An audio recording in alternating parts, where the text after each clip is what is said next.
Inside the Lines is brought to you by Hendrick Honda of Charleston. When you buy a new or pre-owned vehicle, our Advantage program takes care of you for life. Make Hendrick Honda of Charleston your first choice for your next vehicle. Visit their showroom at 1478 Savannah Highway in Charleston or online at charlestonhonda.com. And welcome to Inside the Lines here on CofCsports.com. I'm Jeff McCarriger. We come to you today from the links at Stono Ferry. Beautiful new golf facility here for the men's golf team out at Stono Ferry. Great place. We'll talk about this more next week. We just wrapped up our feature segment as we went one-on-one with Alex Ellis, one of the senior golfers. Again, we'll have that for you next week. This week in the second half of the show, we'll feature Jamie Harrell. You won't want to miss her story. She's a native Charlestonian and, of course, terrific tennis player here at the College of Charleston. We'll talk to her here in the second half of the show. But as you all well know, back in July, the College of Charleston made the transition from the Southern Conference to the CAA, and that's kind of been the theme this year here on Inside the Lines. And now that all the fall sports are in full swing, we've got a lot of CAA activity that is going on. We'll start with volleyball, coming off a terrific weekend with wins against Northeastern and Hofstra. The volleyball team now 12-4 overall, off to a 2-0 start in the CAA, and obviously very pleased about their start. Yeah, it was a successful weekend. I mean, it's kind of first time ever going to Boston with 22 people in a travel party and going to Long Island with a big group and trying to figure out what works best. We definitely hit some bumps along the way on the trip, but the playing wasn't really an issue. I thought the team did a really good job of being focused when things were kind of crazy. It's getting to the gym, finding the gym, doing things that way. So I was pretty happy with how the team focused and prepared, and we weren't quite as crisp as I would have liked to have been. A little sloppy at times, giving away a few points, but overall it was a pretty good weekend of volleyball. I haven't got a chance to watch William & Mary a ton. I watched a little bit of JMU, and they're very big, they're very physical. In the middle and on the right sides, they got a freshman who's a big 6'2" lefty. That's the right side. They have a 6'1" setter. So they're a little bigger on the pin. They have a pretty good middle that it does a nice job in hitting for a high percentage this season. So I think they're a really good ball control team. They don't run as fast as the Hofstras and Northeasterns. It's a little more higher ball. So we really are trying to work a little bit more on just using that time to our advantage and making sure that we get a good solid block and a good defense around them so that we're prepared to defend. With the more time you have, sometimes the worse you are at reacting to things. So we're really trying to focus on that this week. Again, congratulations to the volleyball team with wins against Northeastern and Hofstra, two of the powerhouses in the CAA. We'll switch now to women's golf. Great start for the women's golf team and their head coach, Jamie Harrell, after they finished third in the Cougar Classic, their home tournament, just 2 strokes behind the champion Florida. They also competed very well against Tennessee. Really good start for the women, and now 26th in the country, the highest ranking ever for women's golf. We had a great start, the Cougar Classic. We finished third, about as good as we could have imagined. You know, you finished 2 shots out of winning the tournament, and the best we'd ever done was 8th there, I believe, and that was one time. So they played extremely well against a lot of great teams. Well, I think, you know, obviously that's the highest ranking we've ever had, so it's a great accomplishment, but it's early in the season yet. So it's, you know, how do you build on it? And we've got a couple tournaments coming up we feel we can win, and that's a good way to build on it. We'll be at Charleston Southern's tournament at Rivertown Country Club in town next weekend. So we feel like we have a chance to build on the success we've had early. Again, women's golf now 26th in the nation, the highest ranking by a CFC women's golf team in the history of the program. We'll switch now over to cross country, and speaking of hot starts, they've had 3 meets so far, the cross country team has. They finished 3rd, 7th, and 3rd. Great start. Obviously, Amy Siegel, the head coach, very happy. Well, I think we've done pretty well coming in. You know, first meet was a great start for the men especially. And with Mackenzie and Adam winning, and then also setting the new school record with Mackenzie's record over at Furman. Then we moved on to the meet over at Towson, and that showed us that we need some more work to do.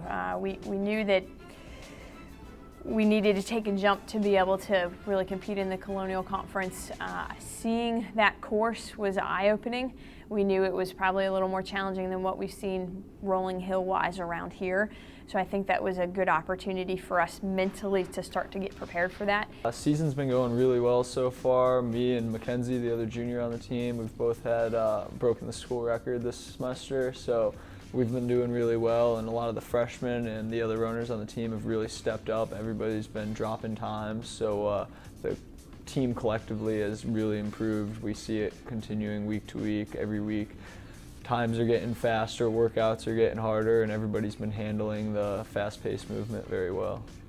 It's not huge. It's not as large as their meet in October, but we should see Elon. Virginia Tech will be there. I think King College, Lenore Rhine, App State is splitting their squad, so they're going to send their kind of a half the team up north, and then they're going to keep the other half here. So we've run here before. Most of the upperclassmen ran there last year. And for Haley, this will be her first opportunity to run on that course because she ran at pre-nationals the other time that we raced there. So, I think matching up with some of the athletes that we know will help us find some familiarity and some familiar ground that way. But I also think this is an opportunity for us to run some faster times for the 5K for the women and for the guys, just to continue to get used to, grinding it out, getting used to running hills. Over to women's soccer, and what a heartbreaking loss for Christian Michener and the girls this past weekend as they were up in Hofstra. They actually had a 2-1 lead late in that game and unfortunately gave up 2 late goals as they fall 3-2 was the final. They're now 0-2 in CAA competition, but looking forward to this week's competition to get back on track. We knew we had our work cut out for us, but the kids played extremely well. We were unlucky not to win it there. I think 2-1 with 3 minutes left to give up the leveler, and then lost in overtime. The kids were pretty crushed by it, but it felt about as good as a loss can potentially feel. We felt really good about our preparation, and the way that we played on Sunday against Hofstra was great. Obviously the results we would like to change, but feel like we're headed in the right direction. Towson's a very good team. They've gotten good results this year and had a great result on Sunday in a 3-0 win, which certainly sent shockwaves across the CAA, I think, in terms of that result and the way they won that game. So we know we're in for a tough game on Sunday. They'll have a hard one a couple days prior to that against Wilmington. So we'll come into Sunday ready to go and gunning for our first win. Women's soccer looking to turn things around this weekend, Saturday, 1 o'clock at Patriots Point. You can catch all the action streamed live right here on CofCsports.com. We'll take a break. When we come back, you will not want to miss the second half of the show as we go one-on-one. Our featured athlete this week is Jamie Harrell of the women's tennis team. And literally, when you think that you do a lot in a day, wait till you hear what Jamie does in a day. That comes your way next as we continue right here on Inside the Lines. At Hendrick Honda of Charleston, you get our best price every day. When you buy a new or pre-owned vehicle, our Advantage program takes care of you for life. We offer a lifetime powertrain limited warranty, free towing and shuttle service, complimentary loaner cars, and paintless dent repair. Make Hendrick Honda of Charleston your first choice for your next vehicle. Visit us today at 1478 Savannah Highway in Charleston or online at charlestonhonda.com.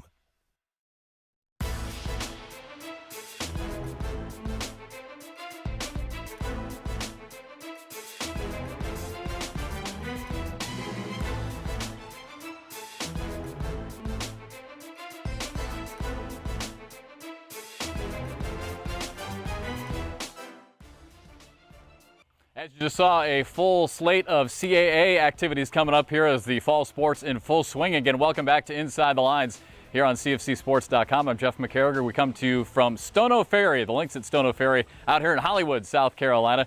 And we are right in front of the brand new golf facility out here for the men's golf team. A terrific place, beautiful venue out here for the guys. All right, time to go one-on-one now with Jamie Harrell, tennis player for the women's tennis team. And I tell you what, she does pretty much everything. She's involved in surgery a couple days a week. She's involved in some sort of nerve regeneration project, which is way over my head. But she's from Charleston, terrific tennis player. We got a chance to go one-on-one with her this week. Welcome to the tennis complex out here in Mount Pleasant, here at the College of Charleston, talking with Jamie Harrell, one of the star tennis players for the women's tennis team here as we continue on Inside the Lines. And Jamie is a local product here out of Ashley Hall Prep School. She's born and raised here in Charleston. We'll talk about your background a lot here. But first things first, I know it's kind of an early start here for the tennis season, but a good early highlight for you guys is you won the doubles match in the College of Charleston Invitational. So congratulations on the good start. Thank you. Yeah, it was a good one. We ended up, a bunch of us had a pretty good weekend, and I played with Kat Schofield and ended up pulling out our doubles flight, so it was a good start for us. And Kat ended up, I think, winning on the singles side as well. Yep, she did. So she did doubly well, I guess. Right. So tell us about the team. How's the team look this year? Obviously, you guys have had a lot of success coming to the season. Yeah, I think we're looking great. We got one new addition, Mara, who is out of Cyprus this year, and I think she just has some of the most potential I think we've seen out of any of our new freshmen. That's the only new addition, so we're a lot of a returning squad, got a lot of good experience, so I think it's going to be a good year for us. Now, we've been talking about this a lot here over the last couple of weeks here on Inside the Lines. The transition became official back on July 1st, the move from the Southern Conference to the CAA. Obviously, you guys had a lot of success in the Southern Conference. What have been the thoughts on the team with the move to the CAA? I think it's going to be great for us. I think it's just a chance for us to expand our reach of competition. We had UNC Wilmington down here this weekend for the first time. They're in the CAA, and I think it's going to be great for us. We'll get to play some new teams, some better teams, and I think it'll be a good challenge. Now, when you went to pick a college, was College of Charleston, living here, always a school that you wanted to go to? Yeah, of course. It was always on my mind because Charleston is just an amazing city. Why would anybody want to leave? But my sister is 2 years older. She came here to play volleyball. And, something I think all of us locals worry about going to CFC is no change, not being able to get away from the parents, that kind of stuff. But my sister just had an amazing experience, met a lot of really cool people. And I guess she was kind of... not the reason, but it, didn't make me think that I would be missing out on some kind of college experience staying in my hometown. So you're involved in mission trips yearly down to Honduras and to Haiti. You mentioned you do surgery a couple times a week in a real exploratory surgery. So tell us a little bit about that. Well, I've been going down to Honduras with my family since I was 16. I think this coming year will be the 8th or 9th time. We do medical brigades. So basically we have a group of anywhere from 15 to 20 people. We take a whole bunch of medicines, pretty generic things. We take some antibiotics, but mostly things, like for cold relief and Advil and Tylenol, stuff like that. So I've been doing that for several years, and that has just, it's a highlight of my year. It's something I get to share with my family and, other friends in town.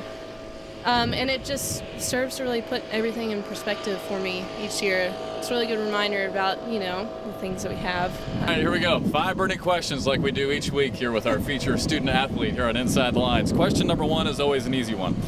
Who was your favorite player or your favorite athlete, maybe favorite tennis player growing up?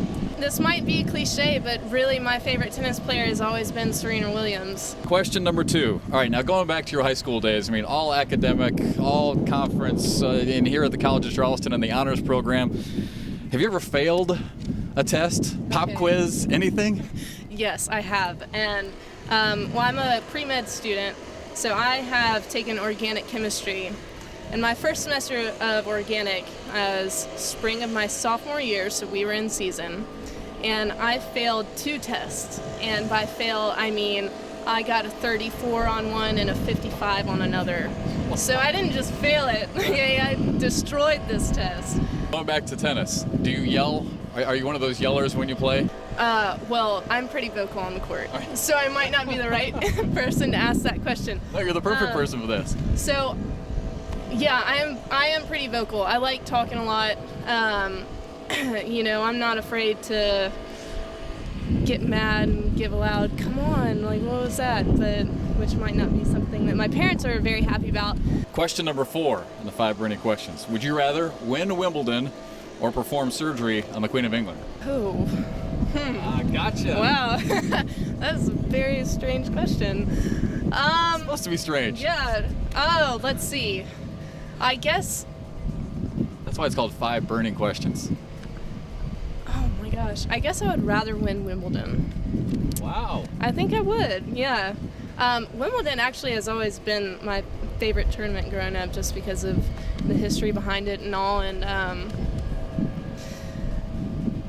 performing surgery on the Queen of England would be a whole different world of pressure. Question number 5, wrap up 5 burning questions. Your head coach's name is Angelo Anastopoulos. Spell Anastopoulos. Anastopoulo. That is correct. And that wraps up 5 burning questions. No pressure at all. It's been great to talk to you again. A great privilege to have Jamie stop by. A native here of Charleston, goes to the College of Charleston from Ashley Hall. Terrific student in surgery, working on some experimental stuff. Going down to Honduras and Haiti. what am I doing? What am I doing with my life? But thanks so much for your time, and you guys obviously off to a great start. Had the doubles championship recently, so good luck the rest of the way. Yeah, thank you. Thanks for having me. Great job by Jamie Harrell, especially on the 5 burning questions. We stumped her a little bit on the Wimbledon versus doing surgery on the Queen of England. I thought maybe she'd pick the surgery, but she chose Wimbledon instead. That'll wrap up this week's show. If you want to reach us anytime here on Inside the Lines, you can tweet us at CFC Video. That's at CFC Video. Or you can send us an email anytime, insidethelines13@gmail.com. That's insidethelines13@gmail.com. But before we wrap things up, we might have stumped Jamie a little bit on that question about Wimbledon versus surgery on the Queen. But one place we did not stump her was on the court. We had a little serving challenge where I tried to return some serves, and let's just say it didn't really go too well.